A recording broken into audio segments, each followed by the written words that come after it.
In July 1969, history was made when the United States became the first country to put a man on the moon. Then, in December of 1972, history was made again when the U.S. became the last country to put a man on the moon, as the Apollo program was canceled early following Apollo 17. But what's the reason we abandoned the moon in the 70s, never to return? This is Unveiled, and today we're answering the extraordinary question, what's the real reason why we have not returned to the moon? Do you need the big questions answered? Are you constantly curious? Then why not subscribe to Unveiled for more clips like this one, and ring the bell for more thought-provoking content. The most immediate and most understandable reason we've not yet gone back to the moon since the early 70s is that the United States government slashed NASA's federal budget, rendering the agency unable to carry out expensive, dangerous space missions. The Apollo program alone cost, at the time, $25.8 billion. When adjusted for inflation, that's almost $260 billion. After the U.S. won the space race, the Soviet Union more or less stopped trying to compete.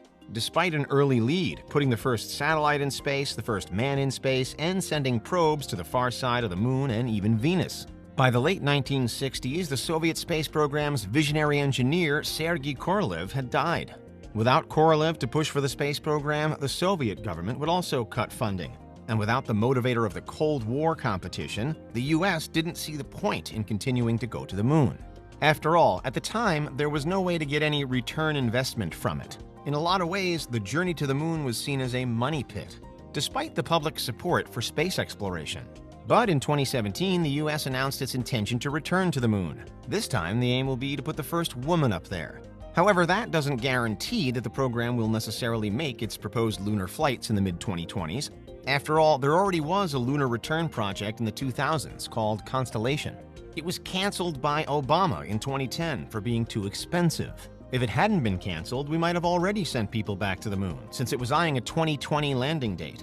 But if we already have the technology to go to the moon because we already did it multiple times in the 1960s and 70s, why is it taking so many years and costing so much money to plan programs like Constellation and Artemis? The Apollo program was launched in 1961, just 8 years before the moon landing. Well, the simple truth is that we seem to have lost a lot of the technology and knowledge that we used to go to the moon in the 20th century. While it's baffling to imagine that this could be the case, NASA, in the wake of the 1972 budget cut, was a different place, and it just wasn't able to preserve everything from the program. NASA's already come under fire before for not preserving vital things, specifically the raw footage of the moon landing, which was taped over. Of course, we do still have lots of footage of the moon landing because we have what was broadcast on live TV at the time.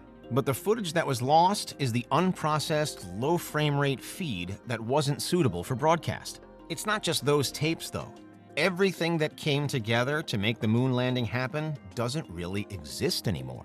We might have the blueprints and schematics for lunar modules and rockets, but we don't have the experts who made those blueprints into a physical spacecraft capable of landing people on our nearest celestial neighbor. Hundreds of thousands of people worked on the program, all of them exceptional engineers, designers, and physicists. Without those very same people, we're not able to get to the moon in the same way that we did in the 60s. In fact, we don't even have access to the same building materials because after the budget cut, factories making unique components for space missions shut down. So we don't have that knowledge either. We've lost the technology we used because it was so monumentally complex, and that's despite how much information about lunar technology is available in books and online, and has been for decades. Though you can try to write it down as much as possible, there are always going to be things that go unwritten. Small modifications or calculations that were vital to the success of the mission, but which have just been lost to time. That's why we can't just rebuild all of the lunar modules and the Saturn V rocket exactly as they existed in 1969 and set off to the moon again. Interestingly, though, people have attempted to reconstruct that equipment, specifically the enormous F1 engine present in the Saturn V rocket. Over 360 feet tall, it's remained the largest and most powerful rocket ever used. In the 2010s, there were efforts to rebuild an F1 engine which hadn't been used since 1973 so that they could rediscover the technology and hopefully use it in the development of future launch systems. A group of young NASA engineers worked tirelessly to recreate the engine using materials and information that they could scrounge from the archives and from museums. Rediscovering this technology could help NASA save money in the future of space exploration, as the F1 engine, despite being absolutely huge, is a simple enough design. But it was still an extremely difficult task to pull off, even with a component belonging to the Saturn V, one of the most famous launch vehicles in the world and possibly the most integral to human space exploration. There are yet other reasons not only why we can't use the technology recycled from Apollo, but why it's probably better that we don't. In the 21st century, there's a huge focus on sustainability and the environment. Giant single-use rockets are bad for both of these things, hence the recent push towards reusable vehicles. Where reusable vehicles are concerned, SpaceX has the lead with the Falcon 9. And other private companies, including Virgin and Blue Origin, are working on various modules and components that will be good for multiple uses. NASA is doing the exact same thing and wants reusable components for Artemis. We also have better technology now than we used to, and have done significantly more research into space even without going onto the moon. Simply put, with enough time, we can do everything the Apollo program did, but better. Artemis is already budgeted to be far cheaper than Apollo, with a $35 billion price tag. Artemis will also have the support of other leading space agencies like the European Space Agency and Japan Aerospace Exploration Agency, as well as using equipment from SpaceX. So it has the backing of a tremendous amount of research and money. Even if we did still have access to Apollo's technology right now, it just wouldn't be fit for purpose anymore, because we've come such a long way. Upsetting as it might be to think that the machines and the people that got us to the moon aren't here anymore, no knowledge is truly immortal.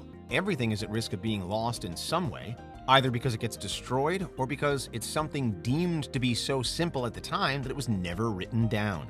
A prime example of this is Roman concrete, which is extremely sturdy and enduring. But for years, we didn't understand why the concrete was so good or why we'd failed at recreating it. It was finally discovered that the secret to the concrete is simple seawater and volcanic ash. Another long-lost mystery is how Damascus steel, which contains carbon nanotubes, was forged in the Middle East hundreds of years ago. Some researchers believe they've solved this mystery, but to many, it's still up for debate. There's one final piece of the puzzle for why we don't just go back to the moon. It's hard. Sending humans to the moon and bringing them back is perhaps the most difficult and ambitious scientific endeavor ever undertaken. Of the many space agencies that now exist, NASA remains the only one to have sent people to walk on the moon. Even the China National Space Administration, the agency with the second largest budget, isn't any closer to accomplishing the feat. Though 12 men walked on the moon between 1969 and 1972, we no longer have the complete knowledge of how that happened, which is why we're developing newer, better ways to go back to the lunar surface in the 2020s. And that's the real reason we haven't returned to the moon. What do you think? Is there anything we missed? Let us know in the comments. Check out these other clips from Unveiled, and make sure you subscribe and ring the bell for our latest content.